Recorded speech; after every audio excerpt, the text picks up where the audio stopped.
The fluorescent lights buzz overhead as Maya-chan steps through the glass doors of Dragon's Den Martial Arts Academy.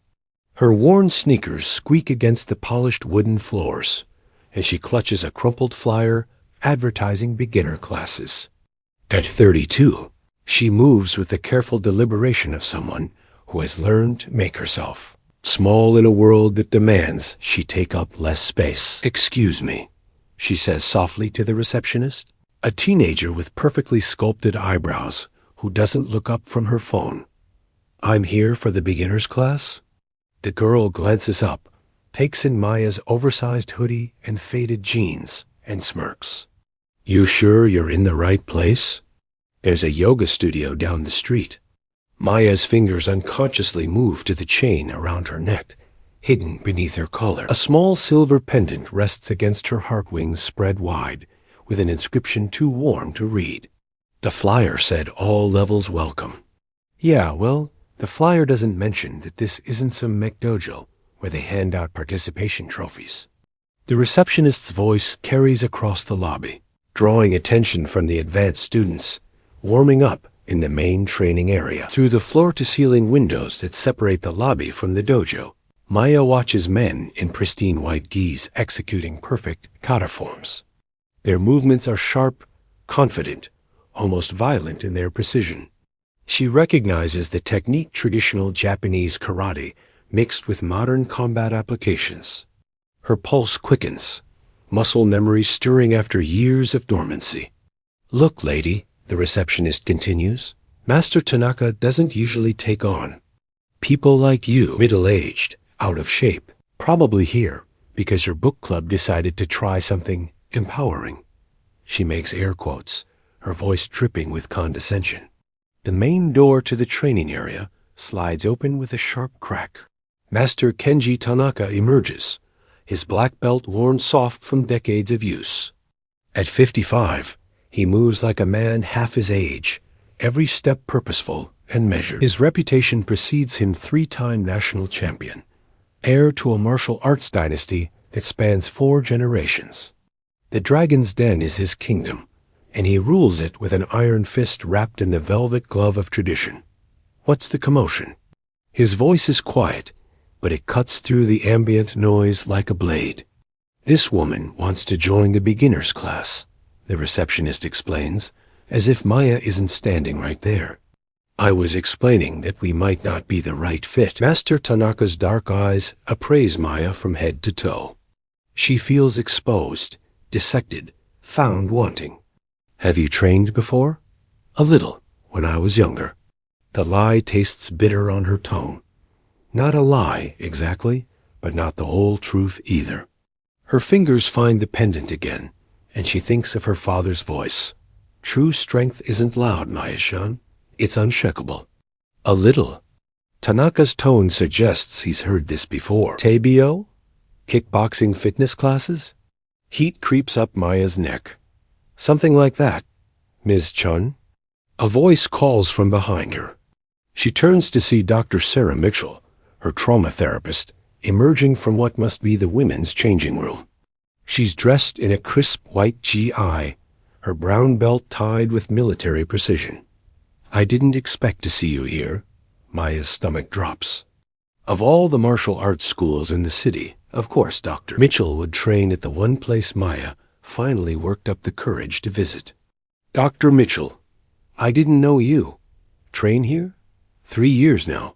It's been incredibly therapeutic." Sarah's smile is warm but professional. "Master Tanaka, this is one of my patients, Maya-chan. She's a veteran dealing with some reintegration challenges." The word patient hangs in the air like a toxic cloud. Maya watches as the receptionist's smirk widens, and Tanaka's expression shifts from mild annoyance to barely concealed pity. She wants to disappear, to walk out and never come back, but something keeps her feet planted to the floor. "A veteran," Tanaka repeats, his tone now carrying the forced patience of someone humoring a charity case. "What branch?" "Army." The word comes out as a whisper. "Ah." He nods as if this explains everything. "Administrative? Supply?" Maya's jaw tightens. The assumptions come so easily, so naturally. Small Asian woman, quiet voice, trauma therapy. Obviously she pushed papers in some air-conditioned office in Kuwait. Something like that. Well, we do offer a veteran's discount, Tanaka says magnanimously. 20% off the monthly fee. Dr. Mitchell can vouch for the therapeutic benefits of martial arts for PTSD recovery. PTSD, another label slapped on her like a price tag. Maya forces herself to nod. That's very generous. However, Tanaka continues, I should warn you that we maintain traditional standards here. This isn't a support group. We don't modify techniques or lower expectations because of personal challenges. If you can't keep up, you'll be asked to leave. Understood? Understood? Dr. Mitchell touches Maya's shoulder gently. Are you sure you're ready for this? We haven't discussed incorporating physical training into your therapy plan. Maya shrugs away from the contact. I'm fine, Master Tanaka, Dr. Mitchell says, lowering her voice. Maya has been working through some severe trauma. She lost her unit in Afghanistan. Survivor's guilt, trust issues, hypervigilance. Physical confrontation might trigger. Dr. Mitchell. Maya's voice cuts through the explanation like a whip crack. For a moment, the mask slips, and something sharp and dangerous flashes in her eyes. I can speak for myself. The moment passes, and Maya is small again, hunched shoulders and downcast eyes. But Tanaka caught it, that brief glimpse of something else entirely. His interest is piqued, though he'd never admit it. Very well, he says. The beginner class starts in 10 minutes. Uniform rental is $15. No jewelry, no street shoes on the mat. Can you handle that? Maya nods and follows Dr. Mitchell toward the changing rooms. As they walk, she overhears the receptionist stage whisper to another student. Great, another one of Tanaka's pity projects. Remember the last vet he let in? Lasted 2 weeks before he had a breakdown and trashed the equipment room. The women's changing room is small but immaculate. Maya rents a GI that's 2 sizes too large and does her best to fold the excess fabric so she doesn't look completely ridiculous. She tucks the pendant inside the GI top, the metal cold against her skin. In the mirror, she looks exactly like what everyone expects, a lost, broken woman playing dress-up as a warrior. When she emerges, the beginner class is already assembled on the main mat. 12 students, ranging in age from teenagers to middle-aged professionals. Maya is the only woman over 25, and definitely the only one who looks like she's never seen the inside of a gym. Form up, Tanaka commands, and the students arrange themselves in neat rows. Maya finds a spot in the back corner, hoping to blend into the background. Today we'll be reviewing basic stances and introducing the concept of Ma-AI proper distance. Fighting isn't just about technique. It's about understanding space, timing, and your opponent's capabilities. Tanaka's voice carries easily across the dojo. Too close, and you're vulnerable to grappling. Too far, and you can't land effective strikes. He demonstrates the basic stances: front stance, back stance, horse stance. Maya follows along, her body remembering movements she hasn't performed in over a decade. Her form is rusty, but fundamentally sound, built on a foundation that the other beginners lack entirely. Chen, Tanaka calls out, using only her surname in the military fashion. Your horse stance is too wide. You're not in a John Wayne movie. Snickers ripple through the class. Maya adjusts her stance, narrowing it slightly. Still not perfect by civilian standards, but it's a combat-ready position. It would allow for rapid movement in any direction. Better. Now, we'll practice basic blocking techniques. Partner up. Maya finds herself paired with Derek, a 20-something tech worker who clearly spends more time at his computer than in the gym. He's enthusiastic but uncoordinated, throwing punches that telegraph their intention from 3 zip codes away. Okay, I'll throw slow punches, and you practice the high block, Derek explains. as if Maya might not understand the concept. Don't worry if you don't get it right away. This stuff takes years to master. The first punch comes at her face with all the speed and threat of a slow-motion replay.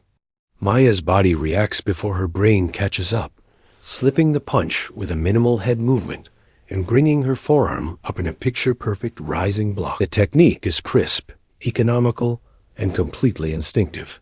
Derek blinks in surprise. That was actually really good. You sure you haven't done this before? Lucky guess, Maya mutters, forcing her movements to become clumsier, more uncertain. They continue the drill, with Maya deliberately sabotaging her own technique. She makes her blocks too slow, too wide, too obvious. She stumbles when she should flow, hesitates when she should react. It's harder than performing the techniques correctly, requiring constant mental effort to suppress muscle memory that runs deeper than conscious thought. Time, Tanaka calls. Now we'll demonstrate the application of these blocks in a more realistic scenario. I need a volunteer to help demonstrate why proper distance and timing matter. No hands go up? Tanaka's demonstrations are legendary for their ability to humble overconfident students. Chen, he says, fixing Maya with his stare. You've been making mistakes, but your basic structure isn't terrible. Come up here. Maya's heart hammers against her ribs. I don't think. It's not a request. The class forms a circle around the mat center. Maya stands across from Tanaka, feeling like a lamb led to slaughter. He's 6 feet tall to her 5'3", probably outweighs her by 60 pounds, and has forgotten more about martial arts than most people ever learn. The mistake most beginners make, Tanaka explains to the class while keeping his eyes on Maya, is thinking that blocking is passive. That you simply put up a wall and hope for the best. Real blocking is active, dynamic. You redirect force, create openings, turn defense into offense. He settles into a fighting stance, balanced and relaxed. Chun, I'm going to throw a basic straight punch. Use the high block we just practiced. Maya nods, raising her arms into position. The block is deliberately awkward, her timing just slightly off. Tanaka's punch comes faster than anything he showed in demonstration, but still controlled, still safe. Maya's block intercepts it, sort of, but her positioning is wrong, her structure compromised. The force of the impact sends her stumbling backward to scattered applause from the class. See how she absorbed the impact instead of redirecting it? Tanaka explains. Her feet were planted. Her block was static. In a real confrontation, that's how you get hurt. He motions for her to return to position. Again, this time try to move with the technique instead of against it. The second attempt is marginally better.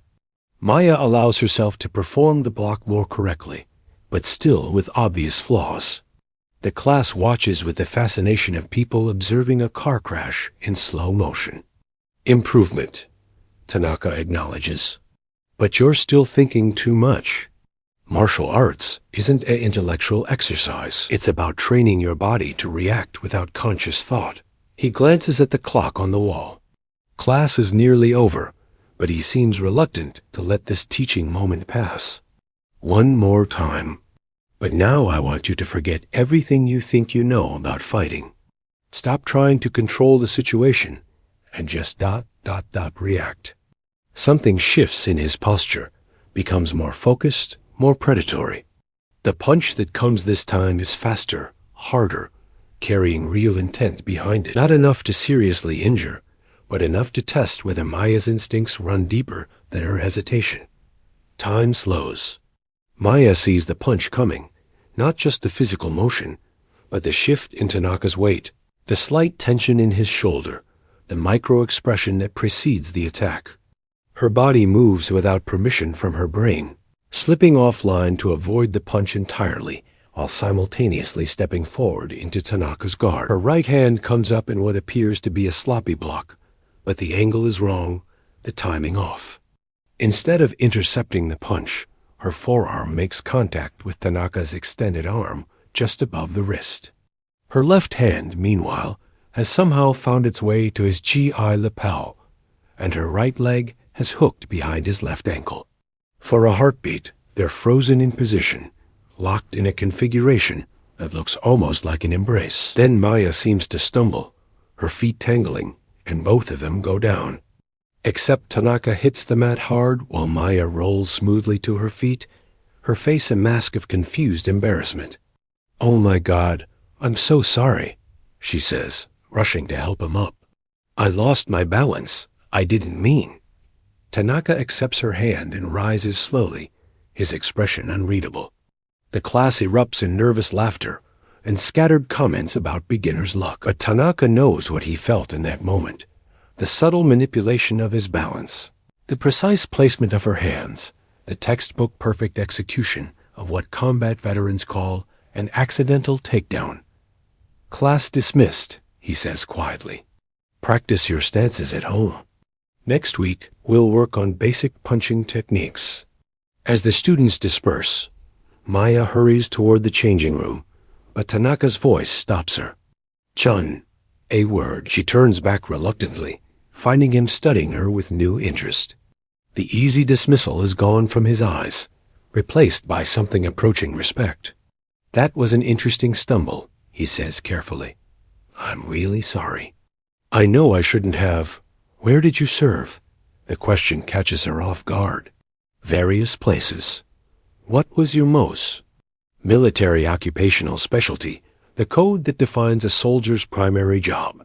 Maya hesitates. This is the moment where she could tell the truth, could explain that her administrative work involved leading a special operations cultural support team attached to the 75th Ranger Regiment, that her supply duties included reconnaissance missions in Taliban-controlled territory, that the desk job, everyone assumed she had actually involved 12 deployments and a Medal of Honor that sits in a box in her apartment because she can't bear to look at it.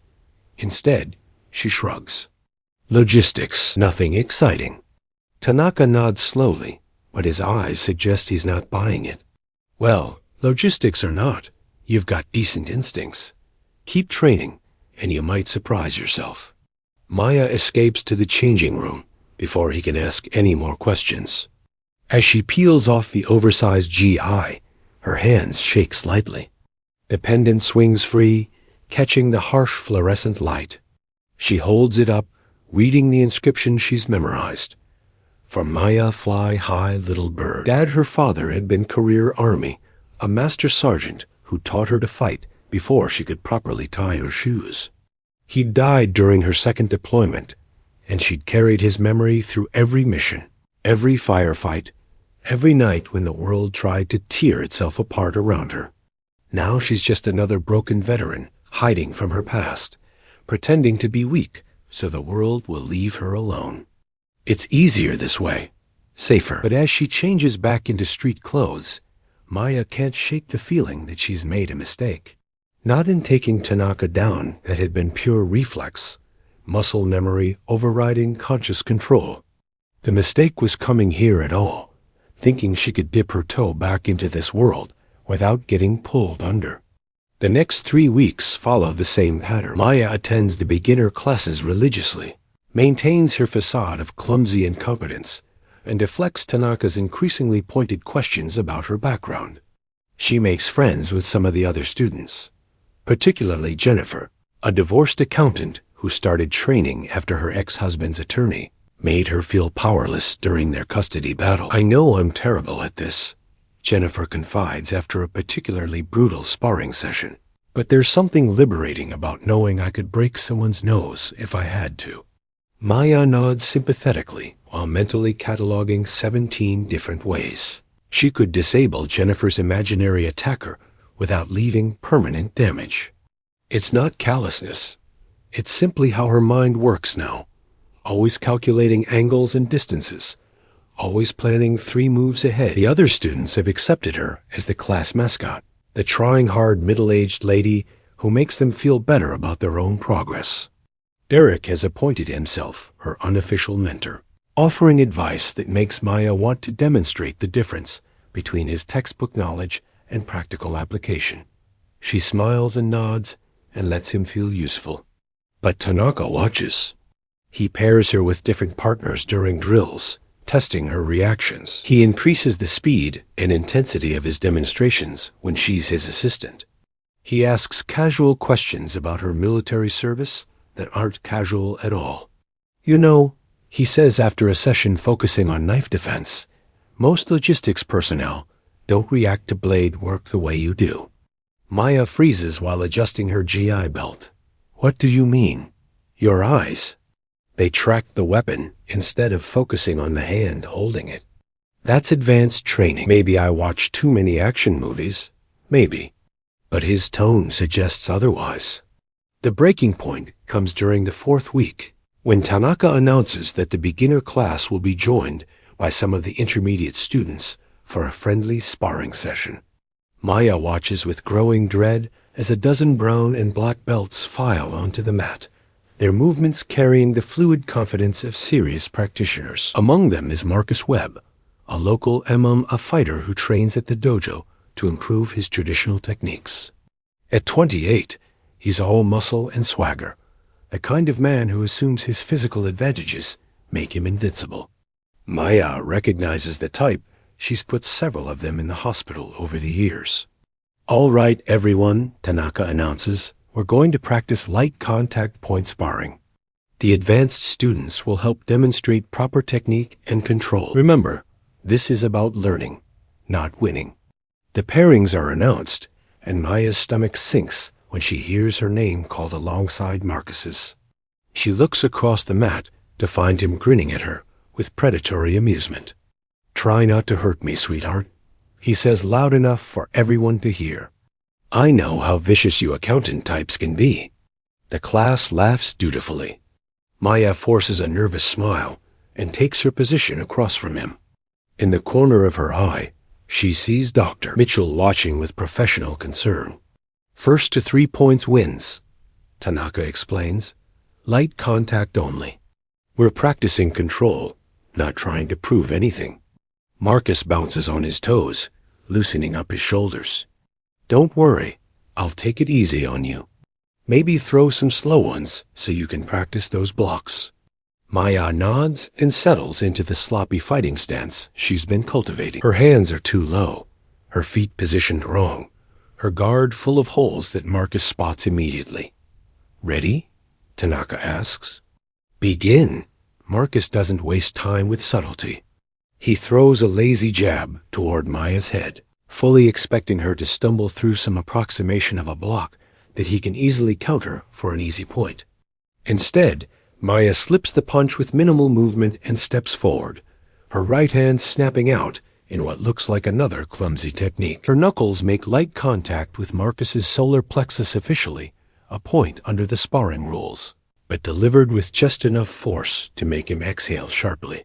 Point to Chen, Tanaka calls out, surprise evident in his voice. Marcus's grin falters. Lucky shot. They reset, and this time Marcus comes forward more aggressively.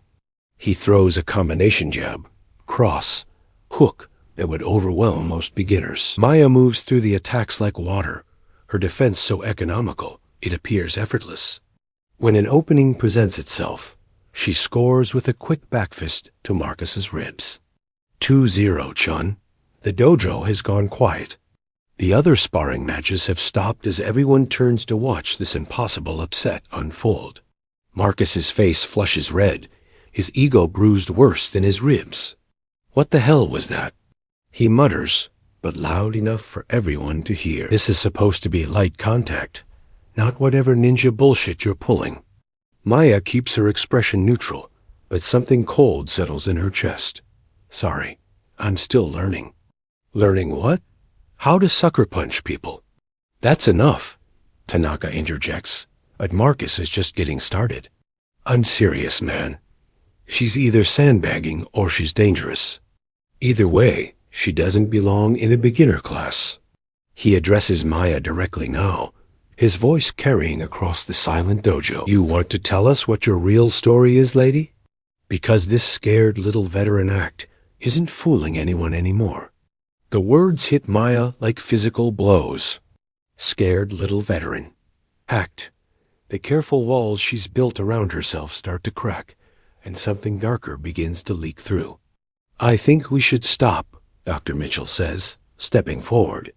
"Maya, you don't have to." No, Maya's voice is different now, carrying an edge that makes several students take an unconscious step backward. He's right.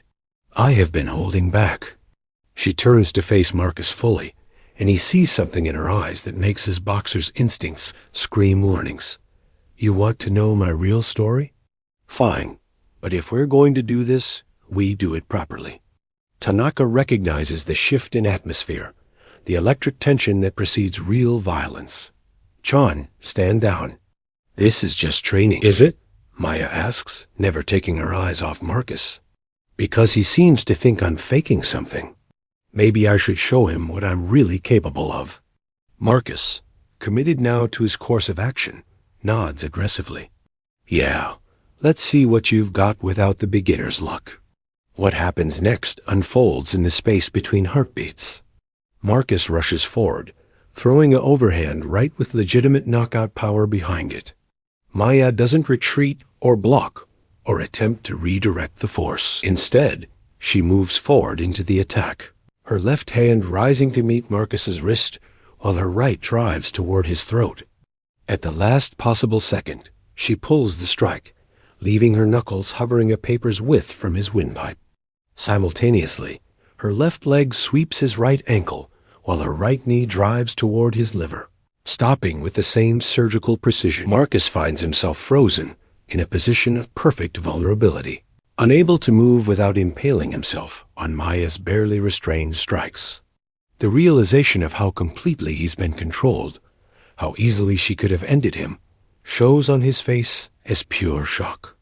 "In a real fight," Maya says conversationally, "you'd be dead now. The throat strike collapses your trachea. You can't breathe. You panic. The knee to the liver causes temporary paralysis and a lot of pain. While you're dealing with that, I have about 4 seconds to do whatever I want before you recover. More than enough time." She steps back, releasing him from the position. Marcus staggers, his legs unsteady, adrenaline flooding his system as his body tries to process what just happened. "But this isn't a real fight," Maya continues, her voice returning to its earlier softness. "This is a beginner's class where we practice light contact and learn proper control. The dojo is dead silent. Every student, every instructor, even the receptionist who's wandered over from the front desk, all of them stare at Maya, as if she spontaneously burst into flames." Tanaka breaks the silence. "What unit did you serve with?"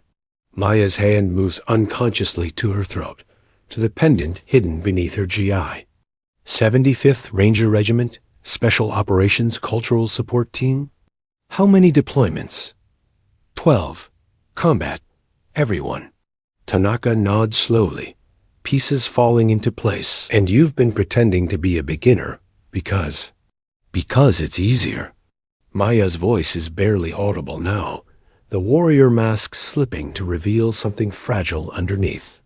"Because when people know what I did over there, they look at me differently, like I'm dangerous, like I might snap and hurt someone." She gestures to Marcus, who's still processing his brush with lethality. "Like I just did." "You controlled yourself perfectly," Tanaka points out. "You could have hurt him badly, but you didn't." "That's not the point." Maya pulls off her belt, letting it drop to the mat. "The point is that I wanted to. For just a second, when he called me a fake, I wanted to show him exactly what I learned in 12 deployments. I wanted to make him understand what it feels like to be truly helpless." Dr. Mitchell steps forward. "Maya, this is exactly why we've been working on reintegration. You can't keep hiding from who you are. Who I am is someone who's killed more people than anyone in this room will ever meet." Maya snaps, her careful composure finally cracking. "Who I am is someone who spent 4 years in hell and came back speaking a language that nobody wants to understand. Who I am is someone whose best friend died in her arms because I couldn't call in air support fast enough." The words pour out now, months of suppressed grief and guilt and rage spilling across the mat like blood from a wound. So excuse me if I don't want to advertise that I can break most of you in half without working up a sweat. Excuse me if I'd rather pretend to be weak than deal with the fear in people's eyes when they realize what I really am. She starts toward the changing room, but Tanaka's voice stops her. What you really are is a warrior. Maya turns back, tears threatening at the corners of her eyes. Warriors belong on battlefields, Master Tanaka, not in suburban strip malls, teaching accountants how to throw a proper punch. Do they? He steps onto the mat, moving with deliberate purpose. Or do warriors belong wherever people need protection? Wherever strength is required to defend those who can't defend themselves. He settles into a fighting stance, and Maya recognizes the challenge in his posture. You've spent 4 weeks showing me sloppy technique and poor control. Now show me what you learned in those 12 deployments. I don't want to fight you. I'm not giving you a choice. His tone carries absolute authority, the voice of someone accustomed to being obeyed. You say you're dangerous? Prove it. You say you don't belong here? Show me why. Maya shakes her head. You don't understand. I'm not the same person who walked into this dojo a month ago. That woman was broken, maybe, but she was still pretending to be civilized. What you're asking me to unleash is who you've always been, Tanaka finishes. A protector, a guardian, someone who stands between the innocent and those who would do them harm. He moves forward, not attacking but closing distance, forcing Maya to react. Your father taught you to fight, didn't he? Before the army, before the deployments, he saw something in you that needed to be cultivated. Maya's hand goes to the pendant. How did you? The way you move, the way you breathe. This isn't just military training. This is a lifetime of discipline. Tanaka circles her slowly, predator assessing prey. He'd be ashamed to see you hiding from your gifts. The words hit home like targeted artillery. Maya's carefully constructed emotional defenses, already weakened by Marcus's challenge, crumble entirely. He's dead because of my gifts. Explain. The mission that got my team killed. I was supposed to call in air support when we got pinned down, but I was too busy trying to be the perfect soldier, too focused on completing the objective. By the time I called for extraction, it was too late. The words come out in a rush, as if speaking them quickly will lessen their weight. 6 good people died because I thought I was stronger than I really was. Tanaka stops circling. And now you think you're weaker than you really are. He attacks without warning, a straight punch aimed at Maya's center mass. Not the controlled demonstration strikes he's been throwing for weeks, but a genuine technique with real intent behind it. Maya's response is automatic, muscle memory overriding conscious thought. She slips left, captures his wrist, and uses his forward momentum to pull him into an arm bar that would dislocate his shoulder if she followed through. Instead, she releases him and steps back, shaking her head. Don't do this. You're right, Tanaka says, rubbing his wrist. You are dangerous. Your technique is flawless, your control is perfect, and your tactical awareness is beyond anything I've seen in 20 years of teaching. He resets his stance. Which is exactly why this dojo needs you. The next attack is a combination jab, cross, hook, uppercut thrown with the speed and precision of a lifelong practitioner. Maya moves through the assault like she's dancing, each evasion perfectly timed, each counterattack pulled just short of contact. She's not just defending. She's dictating the entire flow of the engagement, controlling Tanaka's movements as surely as if he were a marionette. When an opening presents itself, she could end the fight a dozen different ways. Instead, she places her palm gently against his chest and pushes, sending him stumbling backward with surprising force. Stop, she says firmly. But Tanaka isn't finished. Every person in this room is someone's daughter, someone's son, someone's parent. They come here hoping to learn enough to protect themselves and the people they love. You could teach them things that might save their lives. He attacks again, this time incorporating grappling techniques. Maya counters effortlessly, flowing from striking to throwing to joint manipulation with the fluid expertise of someone who's spent years perfecting the art of personal destruction. But instead, Tanaka continues between exchanges. You'd rather hide behind this mask of mediocrity. You'd rather let them struggle with inferior instruction, because it's easier than admitting you have something valuable to offer. Maya catches him in a standing arm triangle, her forearm across his throat, her grip iron solid. For a moment, the option to squeeze, to put him to sleep, to end this conversation permanently, hangs in the air between them. Instead, she releases him and steps back. You don't know what you're asking. I'm asking you to be who you were always meant to be. Tanaka's voice is steady despite his elevated breathing. Not the person who made one mistake in an impossible situation. Not the broken veteran who's afraid of her own shadow. The warrior your father raised. The protector your country needed. The teacher these students deserve. Something shifts in Maya's expression, a hardness creeping into her features. When she speaks, her voice carries the flat, emotionless tone of someone delivering a tactical briefing. 15 ways to kill you from this position without making a sound. 3 ways to disable every person in this room before any of them could react. 17 different improvised weapons within arm's reach, including that motivational poster on the wall. She takes a step forward, and Tanaka sees something that makes him reassess everything he thought he knew about controlled aggression. Is that what you want me to teach them? How to turn everyday objects into instruments of death. How to end a human life in under 3 seconds, using nothing but bare hands and superior positioning. If that's what it takes to keep them alive? Yes, the answer clearly surprises Maya. You have no idea what you're saying. I have every idea. Tanaka's voice carries absolute conviction. I've been teaching martial arts for 25 years. I've seen students go into dangerous situations with inadequate training because they thought they were ready. I've attended funerals for people who might have survived if they'd known even a fraction of what you could teach them. He gestures to the assembled students, most of whom are still processing the display they've just witnessed. Jennifer there? Her ex-husband has been escalating his threats since the divorce. Derek lives in a neighborhood where 3 people have been mugged in the past month. Marcus fights professionally, but he just learned that all his strength and aggression mean nothing against superior technique and tactical awareness. Maya follows his gaze, seeing the students not as potential threats, but as potential victims. People fumbling through inadequate defenses, hoping their basic training will be enough when real predators come calling. You think I can fix that? She asks. I think you can give them a fighting chance. Literally.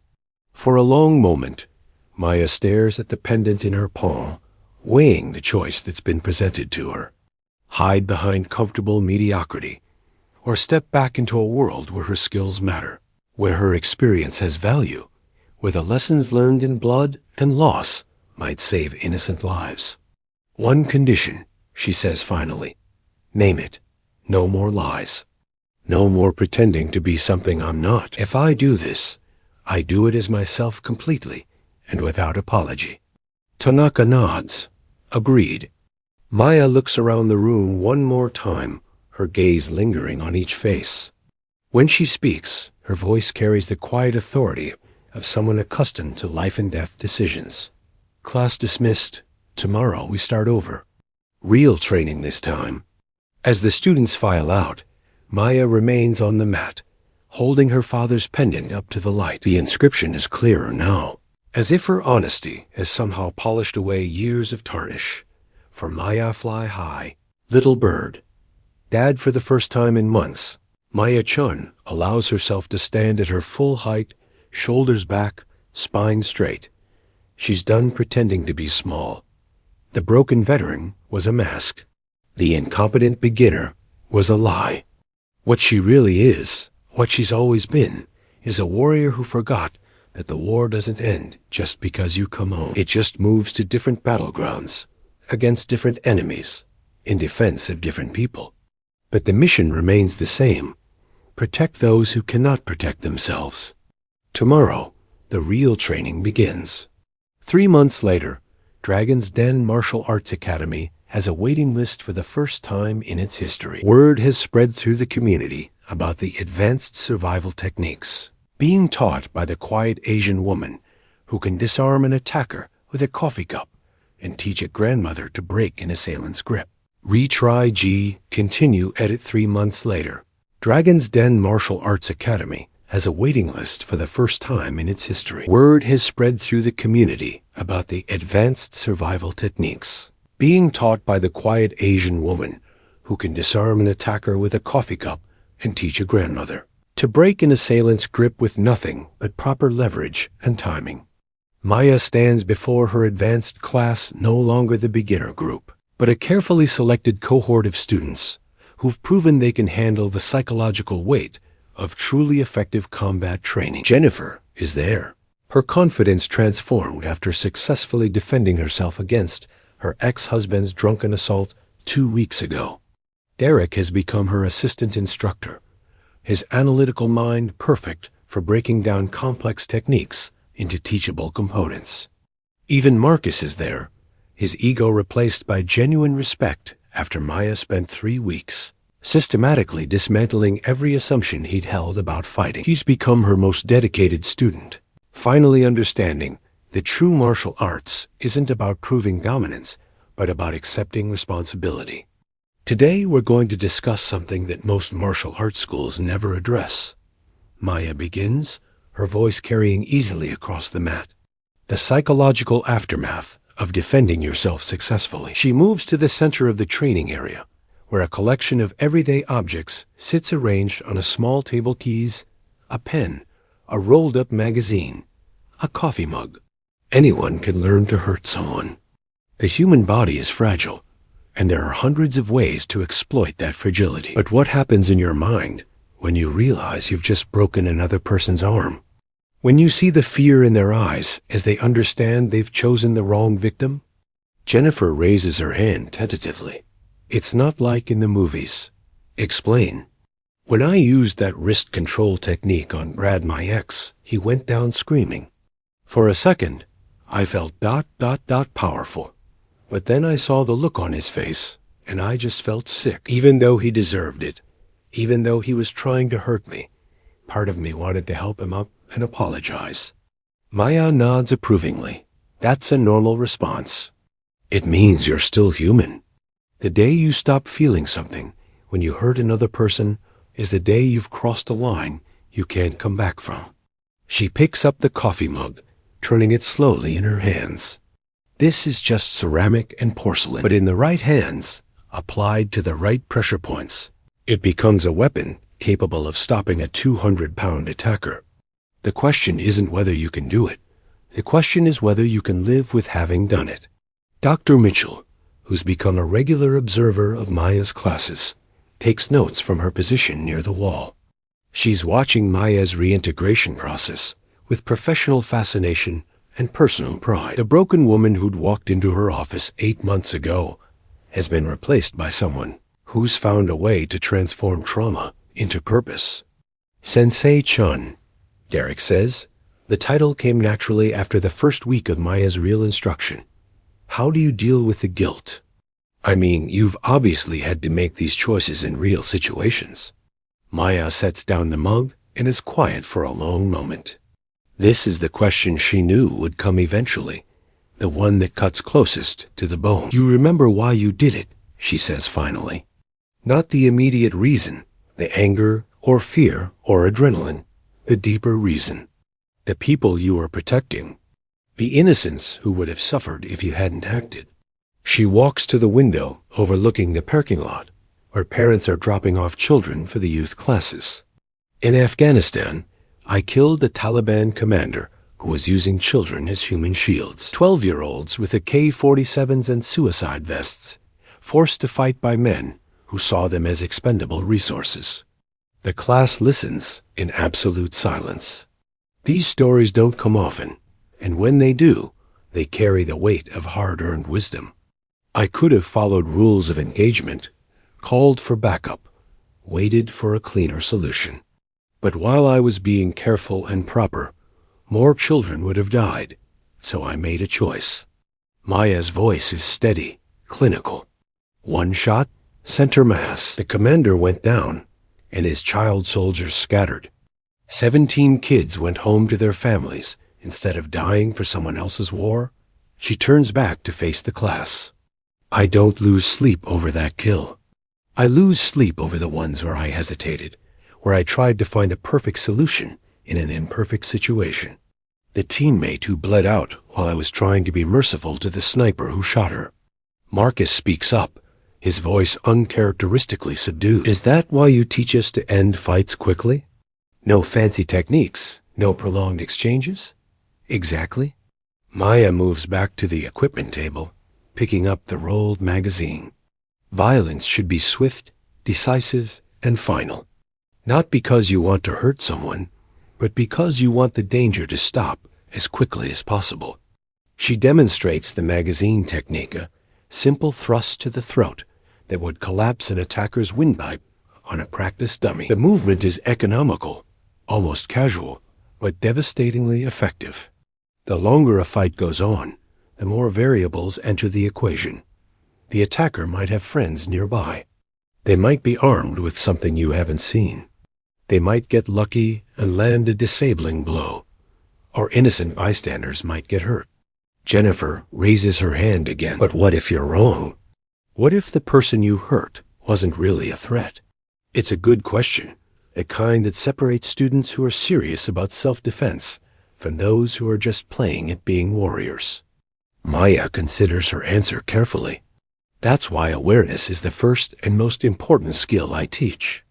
Most violence can be avoided entirely if you're paying attention to your environment and trusting your instincts. She gestures to Derek. Remember the exercise we did last week? Walking through the mall and identifying potential threats? Derek nods. 3 people set off my radar. The guy in the food court, who kept scanning for security cameras. The woman near the jewelry store, who was obviously high on something. And the teenager who was shadowing that elderly couple. And what did you do? I made eye contact with the guy in the food court, let him know I'd seen him. I notified mall security about the woman, and I struck up a conversation with the elderly couple, walked with them to their car. 3 potential incidents diffused without violence. Maya's approval is evident. That's what real self-defense looks like. Physical techniques are the last resort when everything else has failed. The class continues with practical exercises. How to use environmental factors to create escape routes. How to read body language for signs of impending attack. How to project confidence that makes predators look for easier targets. Maya moves among the students, correcting stances, adjusting techniques, sharing insights earned through experience no civilian should ever have to gain. As the session winds down, Tanaka appears in the doorway. His relationship with Maya has evolved from master and student to something approaching equals. He still runs the administrative side of the dojo, but everyone understands that Maya's classes are where the real learning happens. Chen, he calls out, there's someone here to see you. Maya looks toward the lobby and freezes. Through the glass partition, she can see a man in dress blue's army uniform, senior officer, the kind of visitor who brings either very good news or very bad news. Her students notice her sudden tension, hands instinctively moving toward improvised weapons as they've been trained. Class dismissed, Maya says quietly. Practice your situational awareness exercises. We'll pick up next week with pressure point locations. As the students file out, Maya approaches the lobby with Tanaka beside her.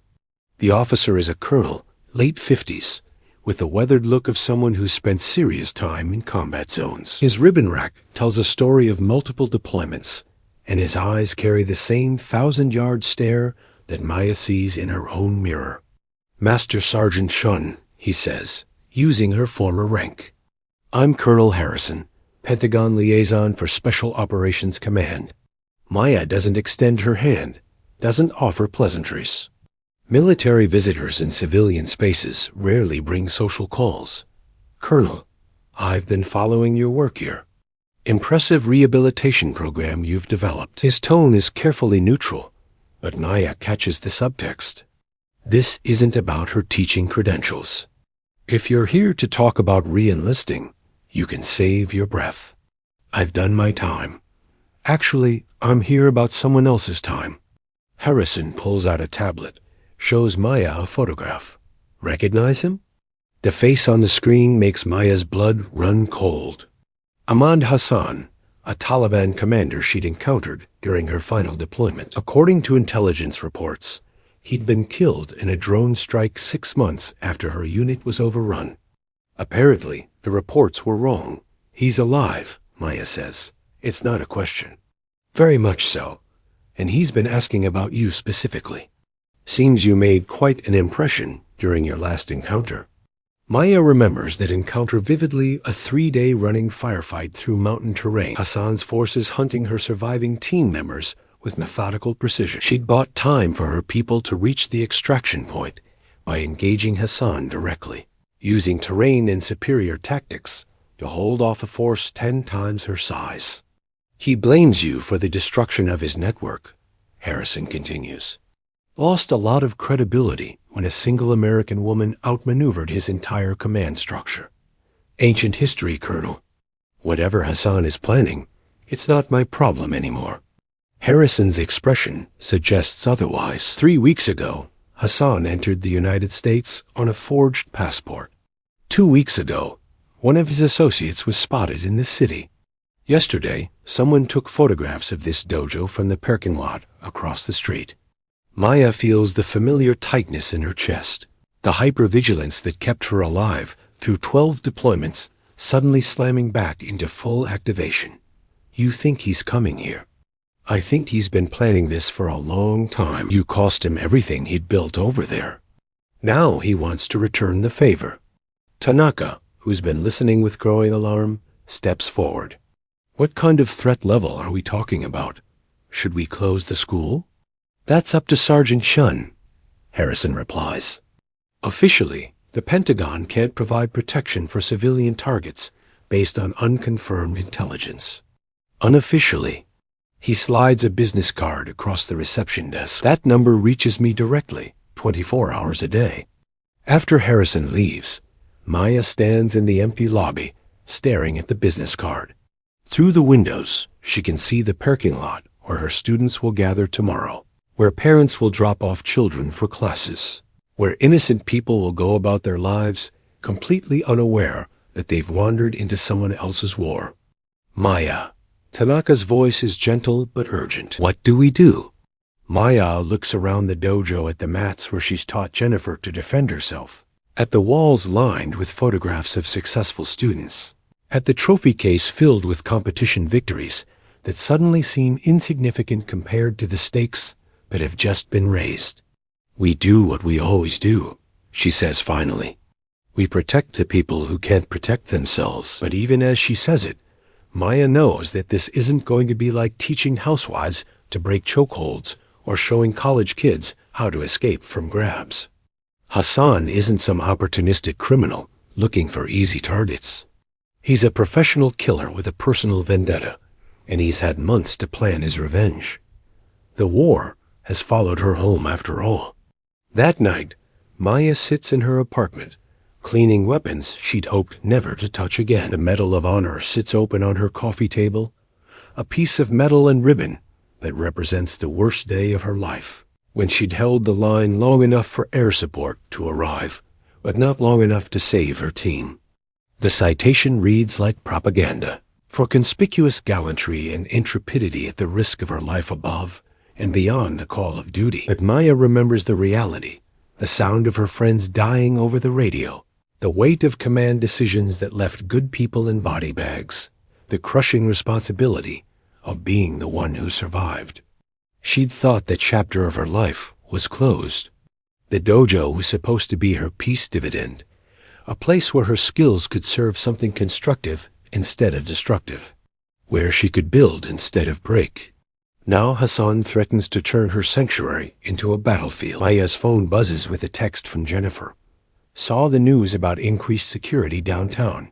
Everything okay? Should we cancel tomorrow's class? For a moment, Maya considers it. Cancel the classes, close the dojo, disappear into another identity in another city. Let Hassan chase ghosts while she starts over somewhere else. But then she thinks about Jennifer's face when she'd successfully defended herself, about Derek's transformation from helpless victim to confident protector, about all the students who found strength they didn't know they possessed. She texts back, "Classes continue as scheduled. See you tomorrow." Because that's what warriors do. They don't run from the fight. They bring the fight to ground of their choosing, with allies they trust, defending people they care about. Hassan wants to finish what started in Afghanistan? Fine. But this time, Maya chooses the battlefield. And this time, she's not alone. The next morning, Maya arrives at the dojo before dawn. She's already swept the building for surveillance devices, identified defensive positions, and mapped out evacuation routes.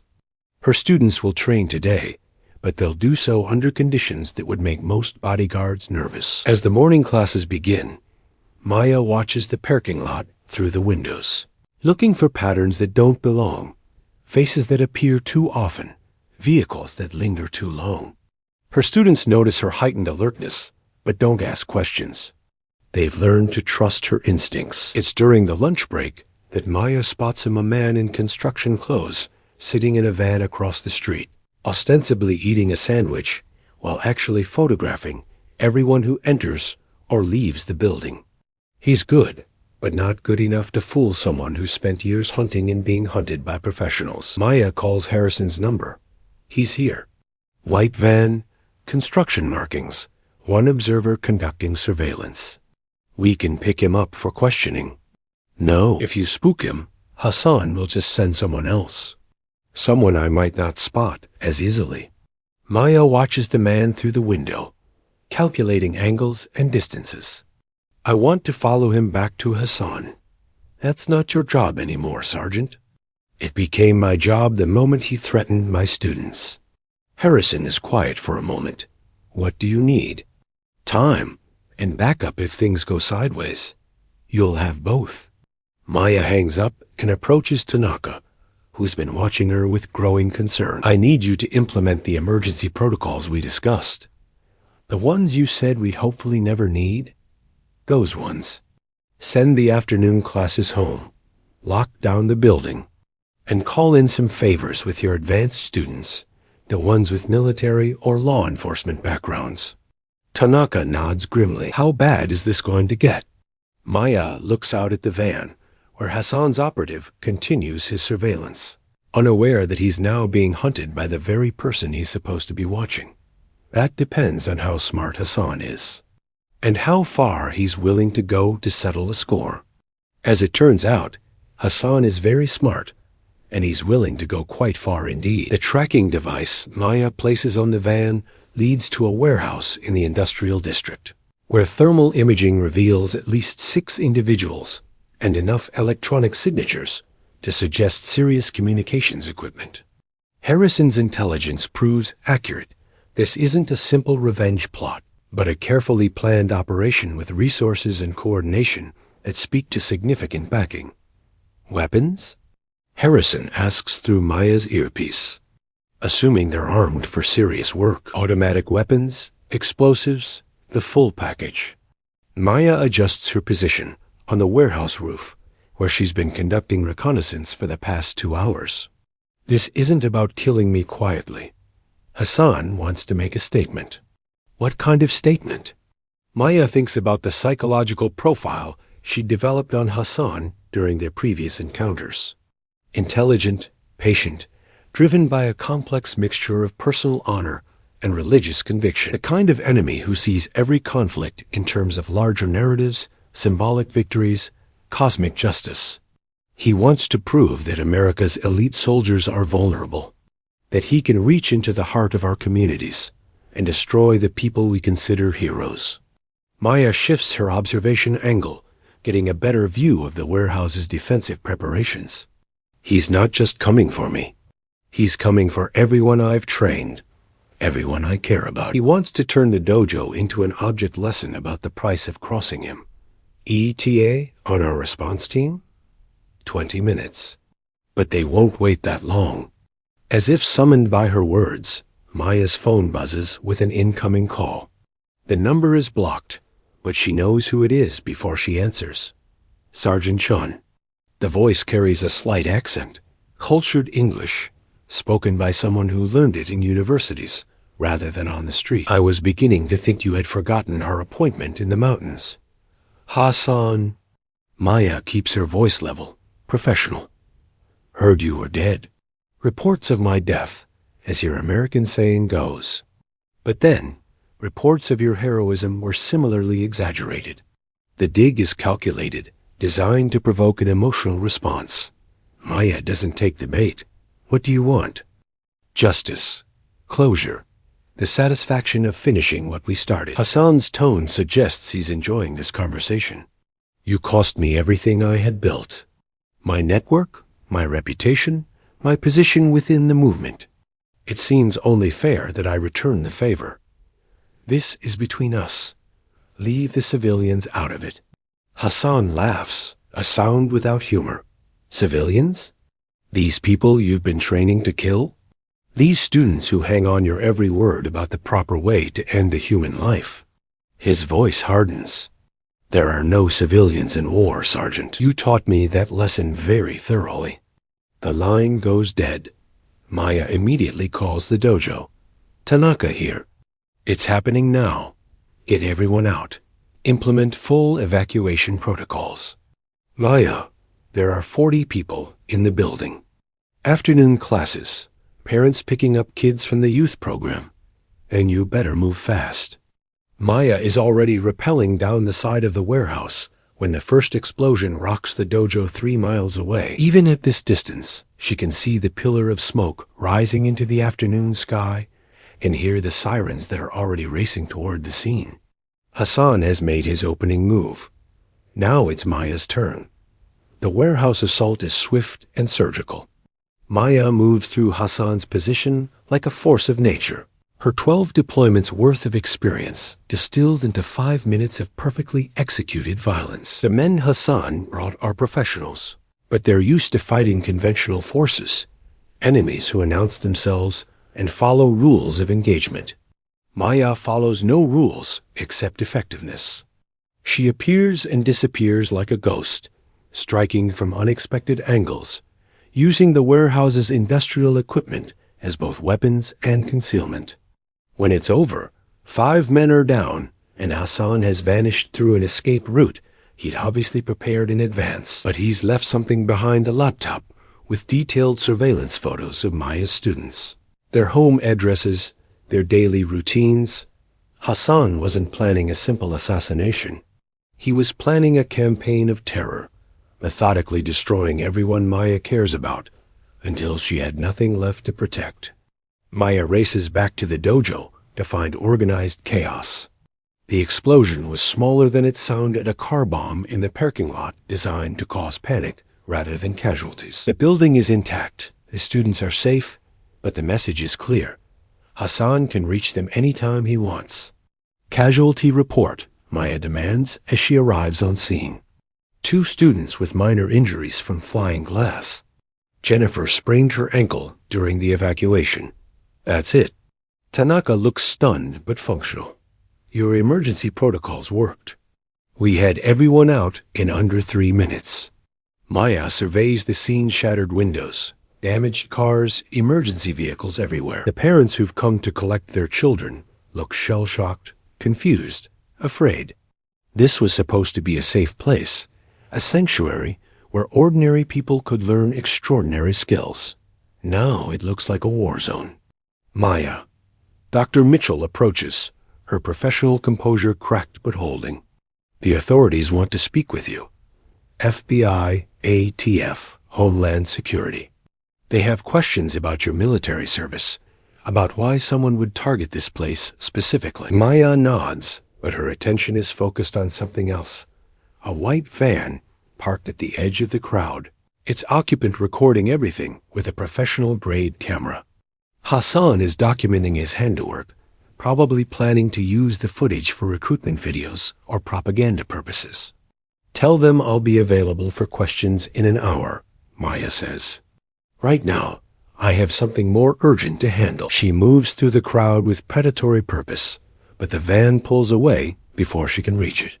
Hassan is still playing cat and mouse, still trying to control the tempo of their engagement.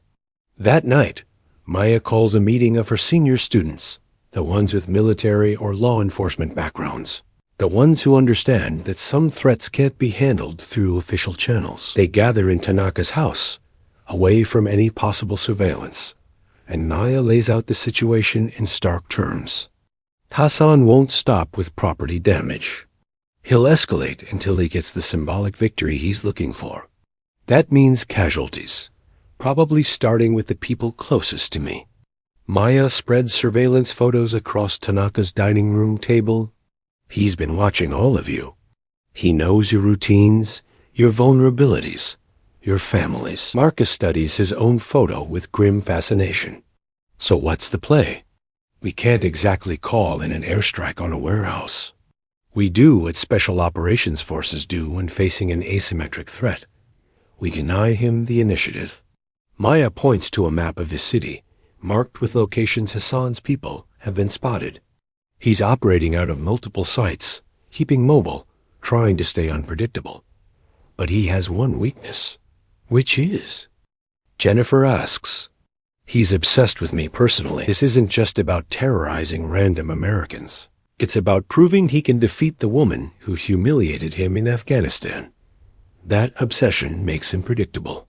Maya traces a pattern on the map, connecting the surveillance locations with the dojo and the warehouse. He'll come for me directly, probably somewhere with symbolic significance. Somewhere that maximizes his propaganda value when he finally gets his revenge. Derek studies the map with his analyst's eye. The dojo. He'll want to finish this where it started. Exactly. But this time, we'll be ready for him. The plan Maya outlines is elegant in its simplicity and terrifying in its implications. Hassan wants a final confrontation. He'll get one. But it will be on terms that Maya chooses, with allies she trusts, fighting for stakes that matter. This is completely insane, Dr. Mitchell says when Maya finishes explaining. You're talking about turning a martial arts studio into a battlefield. What about the authorities? What about following proper legal channels? The authorities will arrive in time to count bodies and write reports, Maya replies. Legal channels work when you're dealing with criminals who follow predictable patterns. Hassan is a terrorist with nothing to lose and a personal vendetta that transcends normal risk calculations. She looks around the room at faces she's come to know and respect over the past months. These people trusted her to teach them how to protect themselves. Now she's asking them to help her protect everyone else. I won't order anyone to stay for this. Hassan is my problem, my responsibility. If you want to leave town until it's over, I'll understand completely. Marcus speaks first.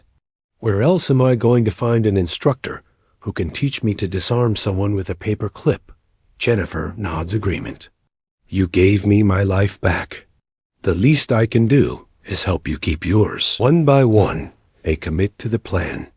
Not because they're soldiers, or because they have some professional obligation, but because Maya has become family. And this is what family does when one of their own is threatened. 3 days later, Hassan makes his move. It happens during the evening advanced class, when the parking lot is full, and the building contains 30 of Maya's most dedicated students. The attack is coordinated, professional, and designed to maximize psychological impact. The lights go out first, emergency generators kicking in to provide minimal illumination. Then Hassan's voice echoes through the building's sound system, calm and conversational. Good evening, students of Sergeant Chen. I apologize for the interruption, but your instructor and I have unfinished business to discuss. Maya moves immediately to her predetermined position, using hand signals to direct her students into the defensive formations they've been practicing for 3 days. No panic, no confusion, just the smooth execution of tactics drilled until they became instinctive. You have 5 minutes to evacuate the building before I begin demonstrating why your training is inadequate for real combat. Hassan continues. Sergeant Chen, however, will remain. Our conversation requires privacy. Through the windows, Maya can see Hassan's people taking positions around the building, at least 8 men with military-grade equipment, positioned to prevent escape or outside intervention. This isn't a terrorist attack, it's a siege. But Maya has spent 3 days turning the dojo into a fortress, and her students have spent those same 3 days learning to think like soldiers instead of civilians. When Hassan's deadline expires and his people breach the building, they don't find helpless victims. They find an ambush. The battle that follows is unlike anything Hassan's men have experienced. These aren't conventional combatants following predictable tactics, but ordinary people fighting with extraordinary skill, under the leadership of someone who understands warfare at the deepest level. Jennifer uses the coffee bar's equipment to create improvised weapons and obstacles. Derek coordinates communications and casualty reports from a position that would make any military communications specialist proud. Marcus leads a team that systematically dismantles Hassan's external perimeter, cutting off reinforcements and escape routes. And Maya moves through the chaos like the angel of death she was trained to be, engaging Hassan's people with a combination of technical skill and tactical brilliance that turns every room into a carefully orchestrated killing ground. The final confrontation comes in the main training area, where Hassan waits with the patient confidence of someone who believes destiny is on his side. He's older than Maya remembered, gray touching his beard, but his eyes still carry the fanatic's fire that made him so dangerous in Afghanistan. At last, he says as Maya enters the room, "I was beginning to think you had lost your courage along with your friends." Maya doesn't respond to the provocation. Instead, she assesses the tactical situation with the clinical detachment of a professional. Hassan is armed with a pistol, but hasn't drawn it. He wants this to be personal, intimate, a demonstration of superior skill rather than superior firepower. "You've caused a lot of trouble to settle a personal grudge," Maya observes. "Personal?" Hassan laughs. "This was never personal, Sergeant. This is ideological. You represent everything wrong with American military intervention. The arrogance, the cultural blindness, the assumption that superior technology can substitute for superior will." He begins to circle her, maintaining distance, looking for openings. "In Afghanistan, you defeated me through luck and favorable terrain. Here, in your own sanctuary, we will see who truly possesses the warrior spirit." Maya allows him to dictate the opening moves, watching his footwork, analyzing his preferred techniques. Hassan is skilled, probably trained in multiple disciplines, definitely experienced in actual combat. But he's also angry, and anger makes people predictable.